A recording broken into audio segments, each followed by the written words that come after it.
The coffee in the break room on the 14th floor always tasted like burnt copper and ambition, a fitting flavor for a defense contracting firm in DC that prided itself on synergy while casually managing data streams that could topple unstable regimes. I stood by the window, watching the morning traffic choke the arteries of the capital, my reflection ghosting against the glass. To the casual observer, to the HR department, and certainly to my new boss, I was Alina Rudenko, a 42-year-old compliance risk officer with a penchant for gray cardigans, silence, and tedious spreadsheet audits. I was the woman you forgot the moment you left the elevator. I was the office furniture of the cybersecurity division. That was the point. You don't hide a needle in a haystack, you hide it in a pile of other needles. I took a sip of the terrible coffee and checked my watch. 0800 a.m. In precisely 3 minutes, morning briefing would start. By the way, if you're reading this and enjoy stories about corporate idiots accidentally triggering international incidents, go ahead and hit subscribe and give this a like. It keeps the team motivated to share more nightmare fuel. Anyway, back to the impending disaster. The briefing was standard procedure, but the atmosphere had shifted in the last week. The air in the office felt thinner, sharper. That's because of Chase. Chase. Even saying his name in my head made my molars grind. He was our new director of operations, a 30-something external hire from Silicon Valley who wore sneakers with suits and used words like disrupt and paradigm shift as if they were punctuation. He didn't understand that in our line of work, handling back-end data for federal intelligence agencies, disruption usually meant people died. He looked at me and saw a relic, a barrier, a middle-aged woman who slowed down his agile workflow with pesky things like federal security protocols and need-to-know compartmentation. I walked into the conference room. It was one of those glass-walled fishbowls designed to make everyone feel exposed. Chase was already there, leaning back in the leather chair at the head of the table, spinning a pen. He had that gleam in his eye, look of a man who has never been told no and certainly never had to clean up the mess when a yes went wrong. Alina, he said, not looking up from his tablet. Glad you could join us. I was just telling the team about the new vision for Q3. Good morning, Chase, I said, my voice level, devoid of inflection. I took my usual seat in the corner, away from the main cluster of eager junior analysts who were practically vibrating with the desire to impress him. You need to trim the fat, Chase announced, finally looking up. His gaze swept the room, landing on me for a fraction of a second too long. Old processes, legacy systems. The client, the agency, wants speed. They want real-time analytics. We're bottlenecking their data with all these compliance checks. My stomach tightened.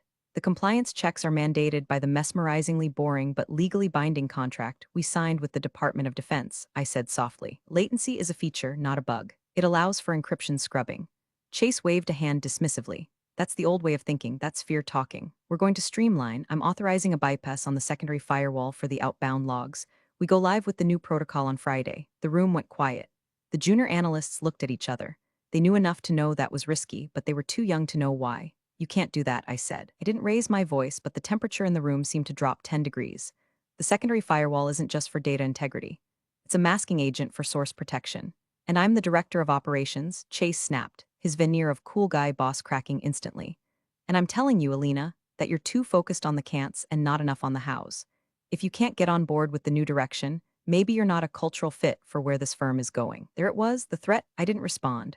I simply nodded, opened my laptop, and pretended to take notes. But my mind was racing. Chase wasn't just incompetent, he was a wrecking ball. He didn't know that the data he wanted to streamline included the encrypted comms of a specific asset deep inside the Russian Ministry of Defense. An asset I had been handling for 11 years. An asset known only as tungsten. My laptop gave a soft, almost imperceptible ping. It wasn't an email notification. It was a custom alert from a background daemon I had running on a partitioned drive, a drive Chase's IT team didn't know existed. I glanced at the screen. A single word flashed in the lower right corner, disguised as a system update notification. Tungsten. My heart stopped. That wasn't a scheduled contact. Tungsten only reached out unscheduled if the walls were closing in. If he was in danger. Chase was still talking. Something about vertical integration and trimming dead weight, but his voice sounded like it was coming from underwater. I stared at that notification. If Tungsten was active, I needed to be at a secure terminal immediately. I needed to authenticate the packet and route the extraction protocols. But I was stuck in a glass box with a man who thought cybersecurity was an obstacle course for his ego. Alina, Chase's voice cut through the noise. Are we boring you? I looked up. No, Chase, I'm just processing the implications. Good, he smirked, because the train is leaving the station. You're either on it or you're on the tracks. He had no idea. He thought he was threatening my job. He didn't realize he was threatening the life of the only man in Moscow who could tell us if nuclear warheads were being moved to the border. I closed my laptop. I understand the directive, I lied. I'll start reviewing the firewall protocols. That's the spirit, Chase said, clapping his hands together. See, even the old guard can learn new tricks. I walked out of that meeting with a calm, steady gait, but inside I was screaming. The game had changed. Chase wasn't just an annoyance anymore. He was a liability. And in my world, liabilities got liquidated. But first, I had to see what Tungsten had sent. And I had to do it without the disruptor-in-chief looking over my shoulder. The reorganization memo hit the company inbox at 2 p.m., and it was worse than I had anticipated. It wasn't just a restructuring of teams, it was a demolition of the compartmentalization protocols that kept our operation legal and safe. Chase called it Project Glass House. He wanted total transparency between the civilian data analysts and the government liaison officers. In layman's terms, he wanted the people who fixed the printers to have the same clearance visuals as the people routing NSA packets. I sat in my office, a small, windowless cube that I had specifically requested because it was harder to bug, and read the document 3 times. My hands weren't shaking, but I could feel a cold sweat prickling at the base of my spine. Merging these clearances was a federal crime. It was also a death sentence for any cover operative whose identity was masked in the logs. I checked the secure channel again. The tungsten alert from the morning had been a handshake, a prepare for transmission signal, but the transmission hadn't come. The digital dead drop was empty. That meant one of 2 things. Either tungsten had been interrupted, or he was on the run. I needed to stall Chase. I needed 24 hours to secure the line and get a clean extraction order from Langley. If Chase collapsed the firewalls on Friday, Tungsten's unique digital fingerprint, which we masked as corrupted data packets, would be visible to anyone running a basic diagnostic, including the Russian cyber warfare units monitoring our outbound traffic. I walked to Chase's office. His door was open, aggressively open, symbolizing his open door policy that was actually a trap for anyone stupid enough to walk in and disagree with him. He was standing at a whiteboard, drawing circles and arrows that meant absolutely nothing. Chase, I said, stepping into the doorway. We need to talk about Project Glass House. He turned, marker in hand, beaming. Alina, incredible, right? I'm flattening the hierarchy. No more secrets. We're going to be one big, efficient organism. Chase, we can't merge the clearance levels, I said, keeping my voice low. It violates Title 50 of the U.S. Code. It violates our contract with the client. And frankly, it's dangerous. He sighed, capping the marker with an exaggerated click. There you go again. Dangerous. Violates code.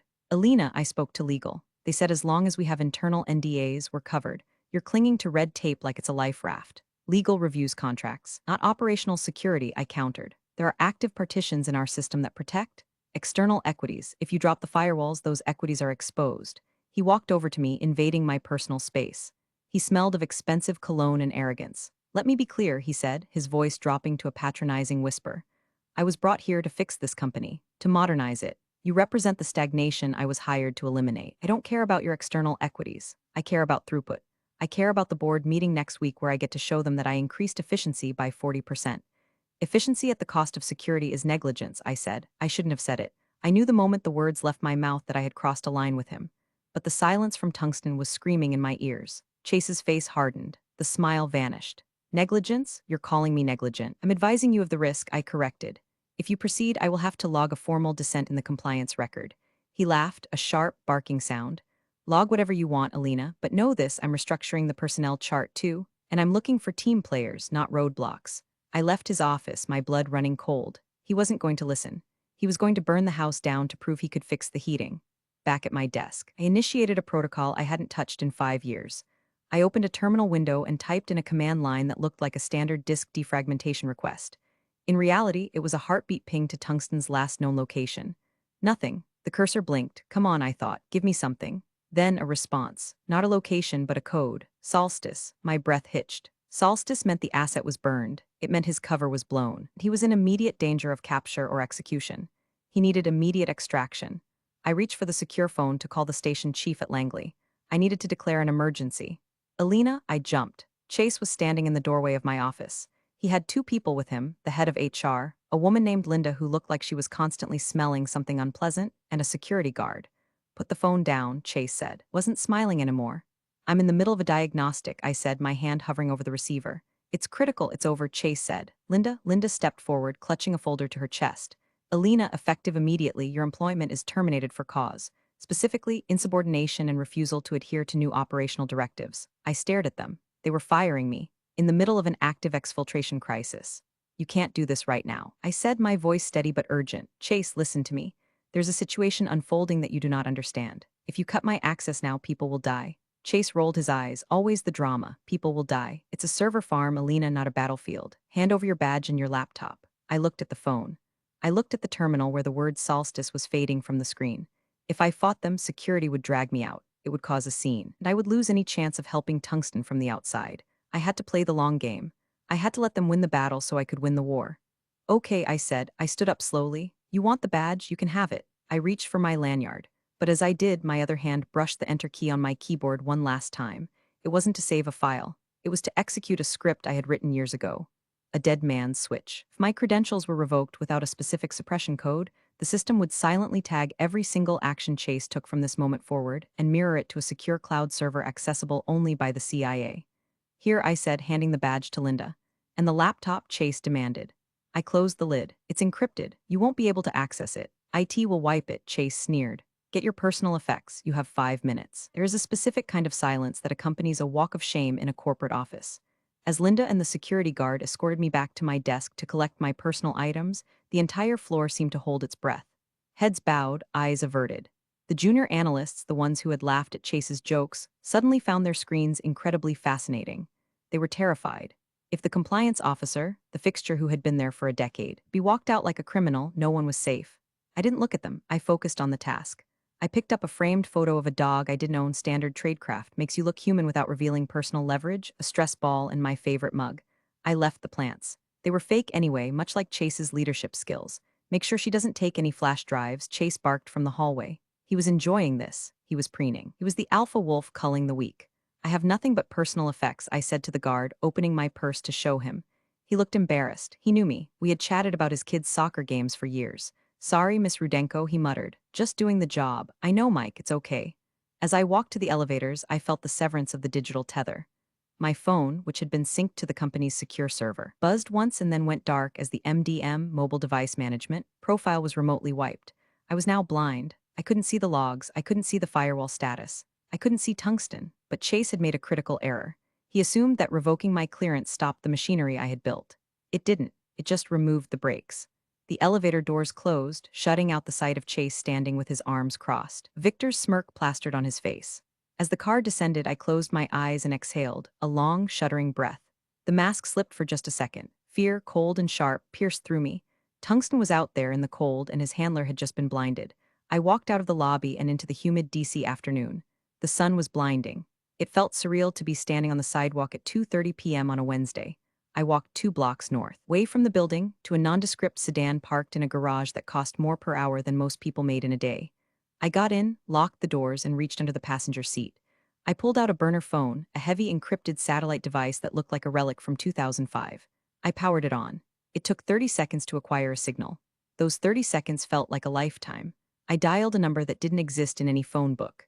Status. Male voice answered. No greeting. This is Handler 7 Alpha, I said. My cover is blown. I've been terminated from the front company. Credentials revoked. There was a pause, and the asset signaled solstice at 1400 hours. I was unable to initiate extraction before loss of access.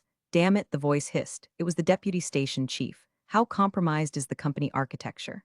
The new director, Chase, is lowering the firewalls on Friday. He's merging the clearance levels. If Tungsten tries to route through the server after that, his traffic will be visible to anyone looking, and the Russians are definitely looking. We can't raid the company without cause, the chief said. It would alert the Kremlin that the company is a CIA front. We need a trigger. You'll have it, I said, watching the entrance of my old office building through the windshield. I left a logic bomb in the exit protocol. When Chase runs his optimization script on Friday, it's going to flag every irregular packet as a security breach and auto-report it to the DoD. It will look like a massive data leak caused by incompetence. That's risky, Alina. It's necessary, I said. Chase is going to hang himself. I just provided the rope, but we need to get Tungsten out now. I need you to activate the secondary relay. We can't do that without the encryption keys you held at the firm. I know, I said. That's why I need you to pick me up. I didn't write the keys down. I memorized them.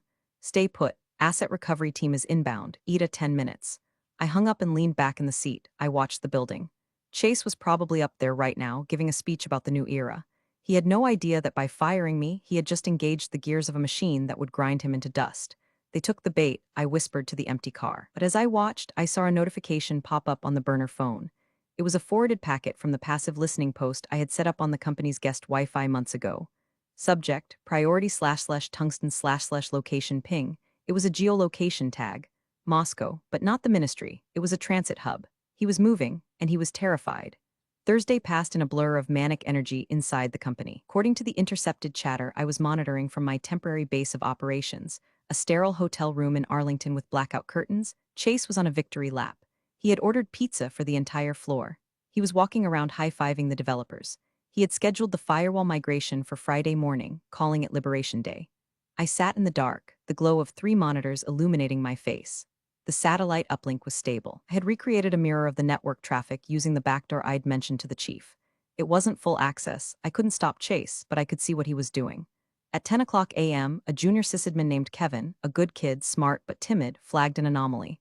I saw the ticket appear in the queue. Ticket #9942, irregular encrypted traffic on port 8080. Originates from legacy sector. Recommendation, delay migration until source is identified. Port 8080 was the channel Tungsten used. It was the lifeline. Kevin had spotted the heartbeat. I watched the ticket status. 10 minutes later it was updated. Status, closed, resolved by Chase admin. Notes, ignore legacy noise. Proceed with migration.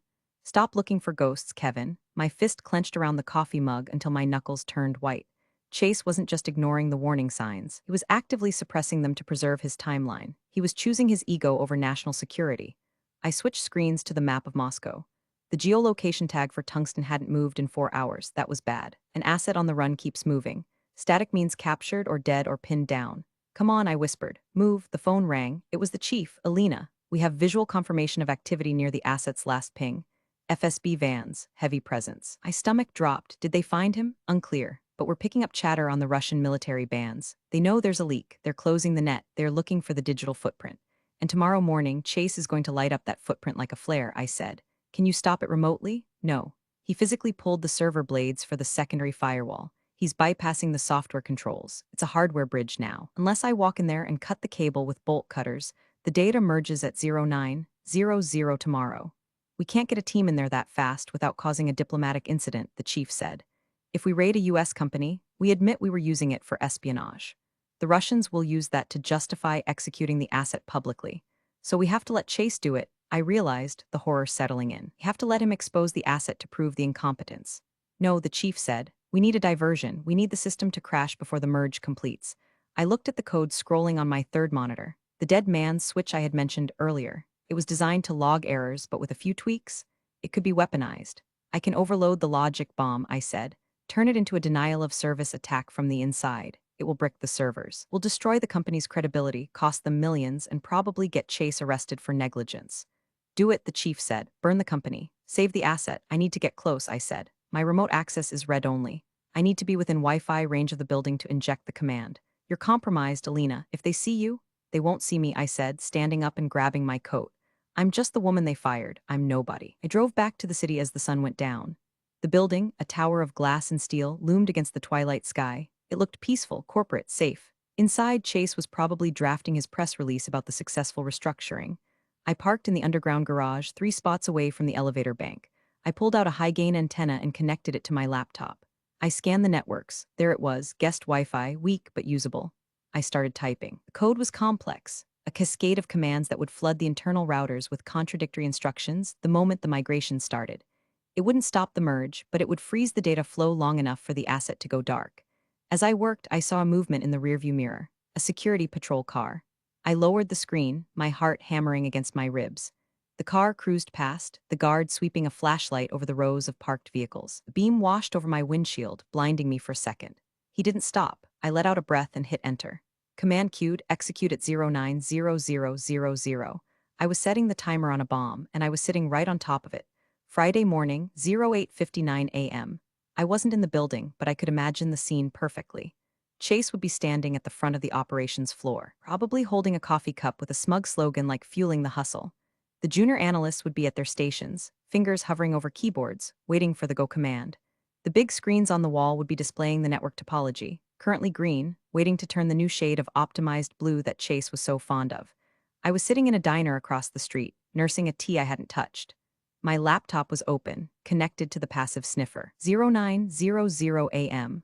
Process initiated. The data stream on my screen spiked. Chase had flipped the switch. The firewalls dropped. The disparate databases, civilian HR records, payroll, and the highly classified intelligence routing logs began to merge into one data lake. For 3 seconds it worked. Then the logic bomb detonated. On my screen, the traffic graph didn't just spike, it flatlined. Code I had injected flooded the routers with billions of requests per second, specifically targeting the handshake protocols between the merged databases. Inside the building, the effect would be immediate. Screens freezing, alarms blaring, the server room fans spinning up to maximum RPM, sounding like jet engines trying to take off. I watched the guest Wi-Fi signal flicker and die. The entire building's external comms went down, but I wasn't celebrating, because in those 3 seconds before the crash, a single packet had escaped. A packet tagged with the digital signature of tungsten. I checked the burner phone. A message from the chief, leak detected. Russian signals intelligence just spiked. They saw IT, damn it, I cursed, slamming the laptop shut. Chase had been too fast, or my code had been a millisecond too slow. The optimizing script had pushed the queue out before the crash took hold. Tungsten's location and encryption key had been broadcast in the clear for a fraction of a second. It was enough. I threw cash on the table and ran out of the diner. The phone buzzed again, asset going dark. Emergency Protocol Zulu. Protocol Zulu meant every man for himself. The CIA was cutting the line. They were disavowing the operation to protect the agency. Tungsten was on his own. I sat in my car, staring at the building. People were starting to gather in the lobby, visible through the glass, confusion, panic. Then the emails started hitting the public servers, which were on a backup loop. My personal phone, which I had reactivated, lit up with notifications from former colleagues who still had my number. Text from Sarah accounting. OMG Alina, everything is down. Chase is screaming at it. Smoke in the server room. Text from Kevin sysadmin. Did you do this? The logs? They're garbage, but I saw something before it crashed. Do D headers? Alina, what were we actually working on? Kevin was smart. He was putting it together. And if he was putting it together, Chase would be looking for a scapegoat within the hour. I needed to disappear, but I couldn't. I had to wait for the cleanup crew. At 10:30 a.m., the first real consequence arrived. Not the police, not the FBI, legal. The company's general counsel, a terrifying woman named Miss Vane, arrived in a town car. She stormed into the building. Half an hour later, 3 contracts with NATO-linked vendors were abruptly paused.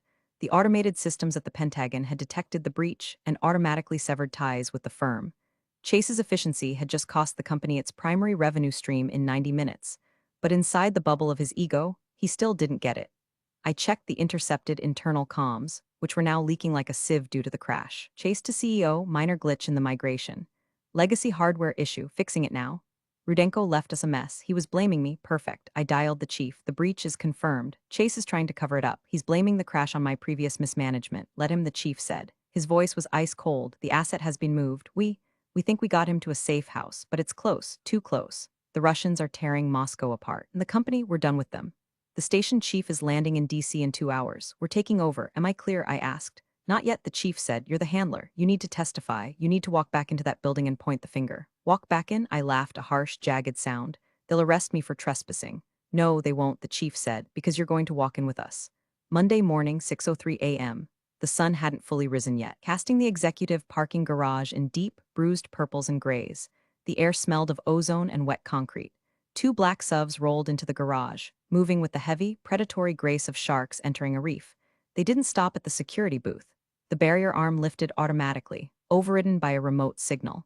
I sat in the back of the second SUV. Next to me was the deputy station chief, a man named Miller who looked like a geography teacher but had killed men with his bare hands in 3 different decades. Ready? Miller asked. I've been ready since Thursday, I said, smoothing the lapel of my jacket. I wasn't wearing my cardigan today. I was wearing a sharp, tailored navy suit. I wasn't the compliance officer anymore. I was the asset handler. The vehicles stopped in the reserved spots marked CEO and Director of Ops. We got out. 4 other agents, plainclothes but clearly armed, flanked us. We walked to the elevator. Miller swiped a card that definitely wasn't issued by HR. The lights on the panel turned green. We rode up to the 40th floor in silence. When the doors opened, the reception area was empty except for the night guard, who looked up, saw the badges hanging from the agents' necks, and wisely decided to look back down at his phone. We walked straight to the main conference room. The CEO, a nervous man named Sterling who usually let his directors run wild, was already there. Chase was there too, looking disheveled. He clearly hadn't slept. He was pacing, yelling into a phone. I don't care what the logs say, it's a sabotage. That woman planted a virus, Chase shouted. He spun around as the doors opened. He froze. He saw me. Then he saw Miller. Then he saw the agents blocking the door. Who are? Chase started, lowering the phone. Can't just barge in here. This is a secure facility. It was a secure facility, Miller said, his voice terrifyingly calm. He walked to the head of the table and threw a thick file down on the mahogany surface.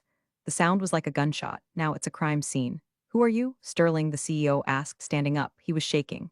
Central Intelligence Agency, Miller said. And you just burned our most valuable asset in the Eastern Hemisphere. Chase laughed. It was a nervous, hysterical sound. CIA? You're joking. This is a data management firm. We do payroll for the duty. That's the cover, I said, stepping forward. Chase looked at me, his eyes widening. I fired you. Security? Sit down, Chase, Miller barked. It wasn't a request. It was a command that compelled obedience on a genetic level. Chase sat. Alina Rudenko is a GS-15 intelligence liaison, Miller continued. She was placed here to manage a specific, compartmentalized stream of data. A stream you, Mr. Chase, decided to democratize last Friday. I was optimizing, Chase stammered. The efficiency metrics? Your optimization broadcast the location of a deep cover operative to the Russian FSB, Miller interrupted. At 090003 on Friday, your merge server packet sent a clear text header with his coordinates. At 11 o'clock, his apartment was raided. He is currently missing. The color drained from Chase's face. He looked from Miller to me, but she didn't tell me, she just talked about compliance. I told you it was dangerous, I said, my voice cold. I told you it violated Title 50. I told you people would die. You told me I was dead weight. We need access to everything, Miller said to the CEO. Every server, every hard drive, every email, and specifically, audit logs of Mr. Chase's administrative overrides. Of course, Sterling whispered, whatever you need, and Chase? Miller looked at the director of ops, who was now sweating profusely. You're not going anywhere. Federal agents are outside your home right now executing a search warrant. Search warrant? Chase squeaked. For what? Espionage Act violations, gross negligence, mishandling of classified information. Miller leaned in close. You wanted to be a disruptor, Chase. Congratulations, you just disrupted the national security of the United States. Chase slumped in his chair, defeated. He looked at me pleadingly. Alina, tell them. It was just a reorg. I looked at him. I felt nothing. No pity, no anger. Just the cold calculation of the job. It wasn't a reorg, Chase, I said. It was a suicide. The next 3 days were a masterclass in forensic destruction. The company didn't just stop working, it was dissected. The CIA technical team, led by experts who made Chase's rockstar developers look like toddlers with crayons, ripped the servers apart. I sat in a temporary office on the 40th floor, Chase's old office, ironically, guiding them through the architecture. Here, I pointed to a string of code on the projected screen. This is where he bypassed the encryption handshake. He manually disabled the SSL verification to speed up the packet transfer. Lead tech shook his head. He disabled SSL on a top-secret relay? Is he insane? He's efficient, I said dryly. Down the hall in the conference room, Chase was undergoing a debriefing that was rapidly turning into an interrogation. He was trying to spin it. I could hear him through the thin walls sometimes, his voice rising in desperate pitches. She was erratic, Chase yelled at one point. She refused to communicate. She sabotaged the code. But the logs didn't lie. That afternoon, Miller walked in with a printed report. He's trying to pin the crash on your logic bomb, he said. Claims you maliciously attacked the company infrastructure. I did, I said, to stop the leak. We know that, and the logs prove it, Miller said. The timestamps are clear. Your denial of service attack hit after his migration script executed the bypass. If you hadn't crashed the system, the leak would have continued for hours instead of seconds. You didn't cause the breach. Lena, you cauterized the wound. Does the Senate know that? I asked. You're about to tell them, Miller said. The Select Committee on Intelligence is convening a closed session tomorrow. They want to hear from the handler. The hearing was held in a SIF-sensitive compartmented information facility, deep in the bowels of the Capitol building. No phones, no windows, just heavy wood tables and senators who looked very tired and very angry. I sat alone at the witness table. Behind me, CEO Sterling and Chase sat with their expensive lawyers. Chase looked like a ghost. He had lost 10 pounds in 3 days. Senator Vance, the chair, adjusted his glasses. Miss Rudenko. You served as the liaison for 11 years? Yes, Senator. And in that time, did you ever have a security breach? Never, sir, until Mr. Chase arrived. Correct. Chase's lawyer stood up. Objection. My client was acting within his authority as Director of Operations to modernize. Sit down, Senator Vance snapped. This isn't a courtroom, counselor. It's an inquiry into how we lost eyes on the Kremlin. He turned back to me. Miss Rudenko, in your professional opinion, was this avoidable? I turned in my chair to look directly at Chase. He wouldn't meet my eyes. He was staring at the table, picking at a loose thread on his cuff. It wasn't just avoidable, Senator, I said, my voice echoing in the silent room. It was predicted. I warned him verbally. I warned him in writing. I warned him via the protocols. He chose to view security as an obstacle to his personal ambition. He didn't just break the rules. He broke the shield. Chase flinched. The forensic IT report confirms your statement, Vance said, flipping a page. Chase ordered the physical removal of the firewall blades. That requires intent. He called it trimming the fat, I added. Vance took off his glasses. Well, it seems he trimmed the wrong thing. Hearing lasted 4 hours. By the end, Chase's career wasn't just over, it was incinerated. The lawyers were already distancing themselves. Sterling, the CEO, looked like he was mentally calculating his golden parachute, which Miller had assured me was being frozen by the Treasury. As we walked out, Chase tried to approach me. Alina, he rasped, I didn't know, you have to believe me. I didn't know it was real spies. I stopped. I looked at him one last time. That's the problem, Chase, I said. You thought the world was just data. You forgot there are people attached to it. I walked away. But the victory felt hollow, because we still hadn't heard from Tungsten. 2 days later, Chase was formally placed on administrative leave pending the conclusion of the FBI investigation. The pending part was a formality. He was done. His security clearance, what little he had, was permanently revoked. He would never work in defense tech, or likely even a bank again. He was radioactive. The company was in shambles. The stock had plummeted 40% after the data breach news leaked. The press didn't know it was CIA data, just that it was a massive failure. Layoffs were starting. The synergy Chase had promised had resulted in total collapse. I was back in my apartment. I wasn't working. I was technically still fired, pending reinstatement. I spent my days drinking tea and staring at the secure phone Miller had left me. Silence is the loudest sound in the world when you're waiting for a ghost to call. Miller had told me the extraction team in Moscow had found the safe house empty. Signs of a struggle? Maybe, or maybe just a hurried exit, they didn't know. Tungsten was in the wind. If he was dead, it was on my conscience. I should have stopped Chase sooner. I should have physically pulled the fire alarm. I should have done something. A knock on my door. I froze. I checked the peephole. It was a courier, not a tactical team. A regular FedEx guy. I opened the door. Delivery for Alina Rudenko. I signed for it. It was a small padded envelope, no return address. I took it to the kitchen and scanned it with a handheld detector. No electronics, no explosives. I opened it. Inside was a cheap plastic flash drive and a postcard. The postcard was a tourist image of a beach in Thailand. Generic, you could buy it at any airport. I turned it over. The handwriting was jagged, hurried, Cyrillic script, translation, I am safe. Thank you for the loud noise. They were looking at the fire and I left through the back door. I dropped the postcard and grabbed the table to steady myself. Tears, hot and unexpected, pricked my eyes, the crash, my logic bomb, the massive data spike. It hadn't just exposed the leak. It had created a chaotic diversion. Russian cyber defense teams had been so focused on the massive attack coming from the American server, my denial of service flood, that they had momentarily taken their eyes off the physical surveillance net. I hadn't just cauterized the wound. I had set off a smoke bomb, and in that smoke, Tungsten had slipped away. I plugged the flash drive into my isolated laptop. It contained a single text file, a list of coordinates, a retrieval site in Helsinki. He was out. It was across the border. I laughed. It started as a chuckle and turned into a full-body release of tension. I sat on my kitchen floor, holding the postcard of the Thai beach, laughing until my sides ached. Chase's incompetence had endangered him, but my sabotage had saved him. The phone rang. It was Miller. We just got a ping from the Helsinki station, Miller said. He walked in 10 minutes ago. He's asking for Handler 7 Alpha. He's safe, I said. I voiced thick with emotion. He is, Miller said, and he brought the data. The archive Chase tried to delete. Tungsten had a backup on him. We didn't lose anything, except a mid-sized consulting firm. A fair trade, I said. Get dressed, Alina, Miller said. The director wants to see you. The meeting with the director was brief. There were no medals. We don't get medals for fixing messes, only for preventing them, but there was an offer. We're dissolving the contract with the firm. The director said, obviously. We're moving the data handling in-house. We want you to run the division. I'm not a manager, I said. I'm a handler. You're both, he said.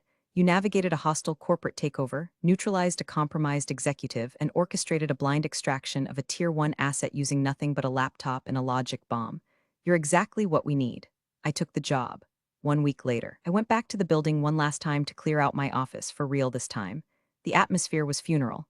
The synergy posters were being taken down. The open plan office was quiet, but it was the quiet of defeat, not focus. I saw Kevin, the young sysadmin. He was packing a box. Alina, he asked, looking up. I heard rumors that you're with the government? You shouldn't listen to rumors, Kevin, I said gently.